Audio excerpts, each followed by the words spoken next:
Bonjour à tous, bienvenue dans ACFF Actu.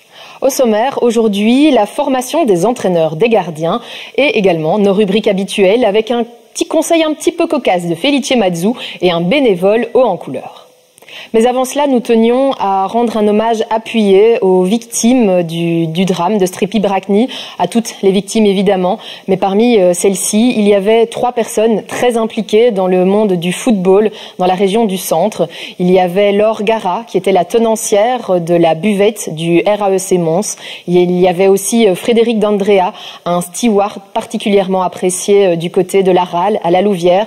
Et il y avait Frédéric Cicero, qui ne comptait pas ses heures du côté de Manage et qui comptait bien en faire autant du côté du club de Binge qu'il allait bientôt rejoindre. Donc nous nous joignons à la peine de leurs proches et nous leur présentons nos plus sincères condoléances. Fred Cicero était aussi impliqué au sein de l'ACFF. Il était un collaborateur de la formation des cadres. Et pour en parler, j'ai avec moi Damien Ovard. Bonjour Damien. Bonjour. Vous êtes impliqué au sein pour la formation en tant que pour le brevet B et le brevet C, c'est bien cela ? Oui, tout à fait. C'est bien ça. Et vous connaissiez Fred Cicero ? Je connaissais plutôt bien Frédéric Cicero, oui, tout à fait. C'était quoi son rôle exactement, son implication au sein de la formation des cadres ? Alors Fred était professeur à la formation des cadres, comme vous l'avez précisé pour les cours d'entraîneurs aspirants UFAC et brevet B. Donc Frédéric prenait en charge un centre de cours, par exemple UFAC, dans lequel il enseignait les cours à divers formateurs, divers entraîneurs qui s'étaient inscrits dans le cadre de ces cours, et il les accompagnait donc du début à la fin de la formation afin de leur transmettre la vision de formation de la fédération et d'essayer de leur donner des outils techniques et pédagogiques pour pouvoir encadrer au mieux leurs joueurs. Il avait ça en lui, la transmission, la pédagogie ? Oui, c'est difficile de trouver quelqu'un d'autre que lui pour illustrer ce rôle de professeur, ce rôle de pédagogue, ce rôle d'accompagnant, une personne chaleureuse qui donnait sans compter, surtout sans rien attendre en retour. Donc, je pense que si on devait prendre un nom, j'en ai heureusement d'autres, j'ai une équipe de qualité, mais Frédéric illustre à merveille ce rôle. Oui, il n'y avait pas que professionnellement, c'était aussi une très belle personne, très appréciée. C'était une personne, alors vous voyez, c'est un lapsus, mais j'ai encore du mal à en parler à l'imparfait.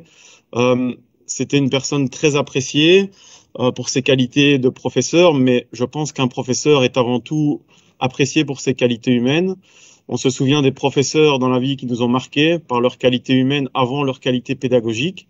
Et c'est clair que cet aspect de Frédéric était très populaire dans son rôle ici de professeur, mais de ce que j'en savais, également dans ses autres missions, en tant que directeur d'école, dans son club, fatalement dans les festivités aussi.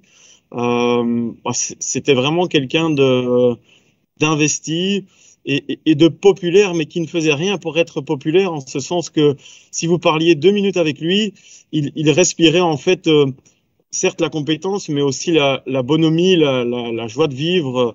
C'était vraiment naturel chez lui. Merci Damien, en tout cas, d'avoir accepté de nous parler un petit peu de Frédéric. Vous avez réussi à trouver un petit peu de temps. Vous êtes à Lens, c'est ça, pour un colloque ?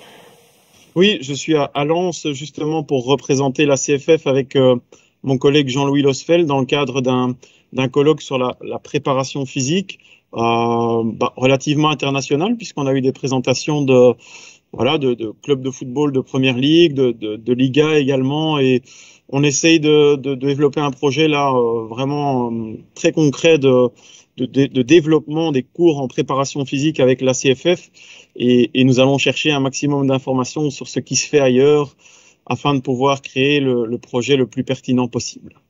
Mais merci beaucoup. En tout cas, on tiendra ça à l'œil de très près et on vous dit à bientôt. Merci. Dans notre sujet du jour, il est également question de formation, mais de formation des gardiens, des entraîneurs des gardiens. Cette fois-ci, il y a une formation qui a lieu en ce moment à Bruxelles, à Bertry et à Liège. Johanna Pierre a assisté à une séance du côté de Bruxelles.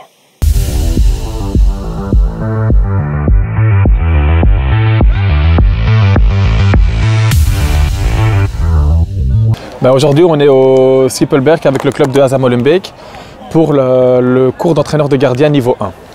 En quoi ça consiste? C'est une formation donnée par la CFF pour obtenir le premier niveau du cours d'entraîneur de gardien. Donc aujourd'hui, c'est le premier passage terrain pour les candidats. Donc ils ont dû préparer un entraînement en classe. C'est leur premier passage terrain, leur premier exercice pratique. Et moi, je suis ici pour les corriger, les noter. Et ensuite, on débriefera en classe. Aller vers l'avant, d'accord? Tu es trop latéral. Soit tu pousses pas sur ta jambe et tu te laisses tomber, soit tu es trop sur le côté. Je poursuis cette formation pour, dans un premier temps, acquérir beaucoup plus d'expérience, fournir un apprentissage à mes gardiens dans mon club qui soit d'une meilleure qualité surtout, et également pour pouvoir évoluer par après, mon objectif étant de faire entraîneur gardien professionnel, ce qui nécessite également d'autres formations entre-temps. Ici, c'est pour vous apprendre à plonger devant et pas sur le côté ou derrière, d'accord? On va chercher devant le ballon, ok? Qu'est-ce que ça t'apporte cette formation? Est-ce que tu vois vraiment une différence? J'entraîne déjà actuellement chez les jeunes et je vois déjà moi-même qui m'améliore aussi dans mes entraînements, dans la pratique, dans mon coaching. Donc oui, évidemment, il y a déjà un apport. Ça s'adresse à tous les entraîneurs de gardiens sur Bruxelles ou aux alentours qui veulent obtenir leur premier niveau. Qu'on ait été gardien en 3e provincial, en 4e provincial ou en haut niveau, c'est ouvert à tout le monde. Quel est le but finalement à terme? C'est d'entraîner dans une grande équipe ou... Alors dans une grande équipe, pas spécialement. Je pense que je resterai toujours chez les jeunes. Parce que c'est vraiment là où il y a l'apprentissage et ils nous le rendent bien. Que ce soit chez les amateurs ou chez les professionnels, les formations de la CFF prouvent encore et toujours leur utilité. On part maintenant à la rencontre d'un personnage haut en couleur. Il s'appelle Ahmed Merachi. Il est délégué des U12 du côté de Braine et il se décrit comme un grand enfant. C'est notre bénévole de la semaine. Bonjour Michel, comment vas-tu? Ça va?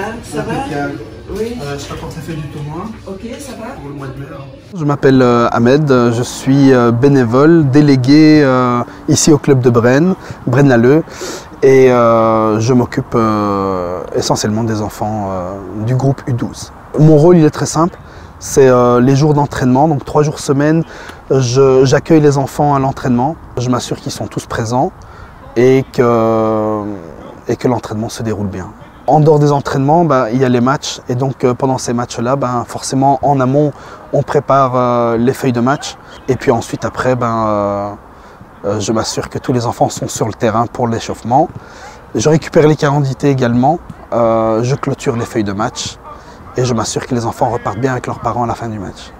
Est-ce que les gens sont reconnaissants de ce que vous faites bénévolement? Je pense que le club, oui.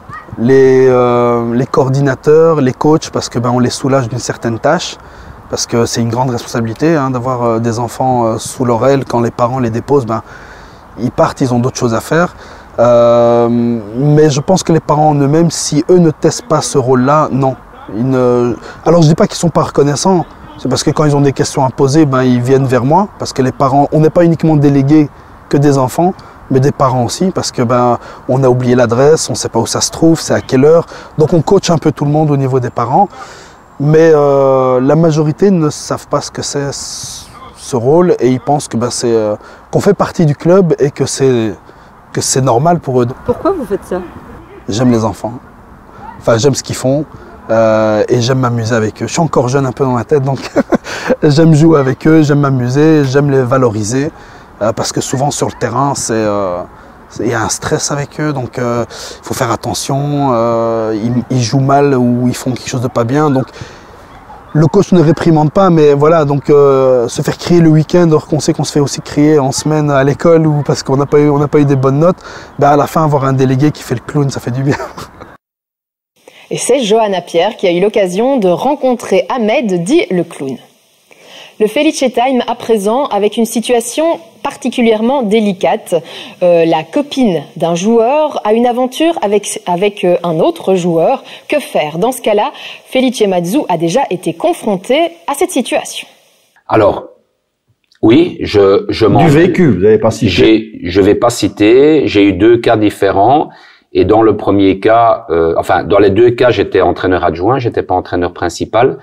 Et les 2 cas ont été réglés de manière différente, mais en tout cas dans le premier cas, dans les 2 cas, je pense que l'entraîneur doit effectivement se mêler parce que ce sont des situations qui peuvent dégénérer et avoir une influence négative dans le comportement du groupe, parce qu'il y a un manque de confiance qui va s'installer bien évidemment entre les 2 partenaires. Ce manque de confiance qui va s'installer entre les 2 partenaires peut être projeté négativement dans le groupe. Et donc, là, il y a une décision, effectivement, à prendre au niveau contractuel pour la personne qui est fautive, parce que ce sont des choses, je vous parlais d'amour tout à l'heure dans le vestiaire, et de respect.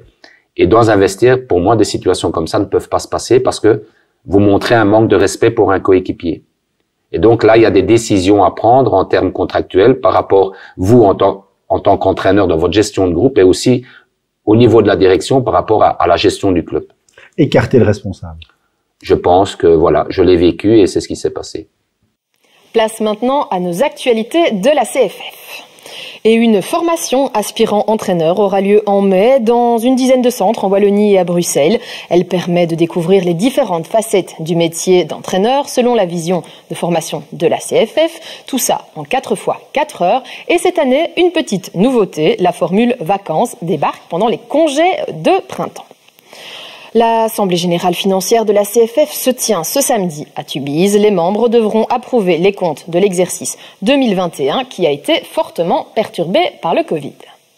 Notre concours de la semaine à présent avec le plus joli but. N'hésitez pas à aller voter sur notre page Facebook ce week-end. On découvre le tout premier qui est celui d'Andrea des U9 de Bième avec cette jolie frappe à ras de sol.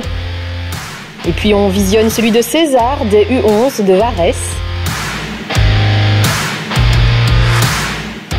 Et on termine par cette belle course depuis le milieu de terrain de Jérémy des U15 de Fréture. Vous connaissez le principe, n'hésitez pas à participer à notre concours ce week-end sur la page Facebook de la CFF. La semaine dernière, c'est celui de Tom de Serein qui a remporté le concours, donc on revoit son but juste maintenant. Comme à notre habitude, on termine cette émission avec le sobriquet. On va faire un tour du côté du Hainaut, à Naline, à la découverte des Marloya, le club de Naline qui compte environ 250 membres, dont quelques filles. Et son équipe P3 est jusque-là invaincue. Elle peut même être titrée ce dimanche. Alors pourquoi Marloya? L'histoire est assez sympathique. L'église du village avait été endommagée et le menuisier qui a refait le porche s'appelait Marlois. Il avait indiqué son nom sur l'ouvrage en lettres dorées assez voyantes. Et du coup, chaque visiteur de l'église et du village était confronté à ce mot, Marlois. Et de là, en wallon, est venu le surnom de Marloya, que les Nalinois portent encore très fièrement aujourd'hui, qu'ils jouent au foot ou qu'ils n'y jouent pas. Et le club de Naline fêtera ses 50 ans le 17 septembre prochain. On fait un clin d'œil à tous les Marloya. Et d'ailleurs, on termine l'émission sur ce petit clin d'œil. Je vous dis à la semaine prochaine. Salut à tous.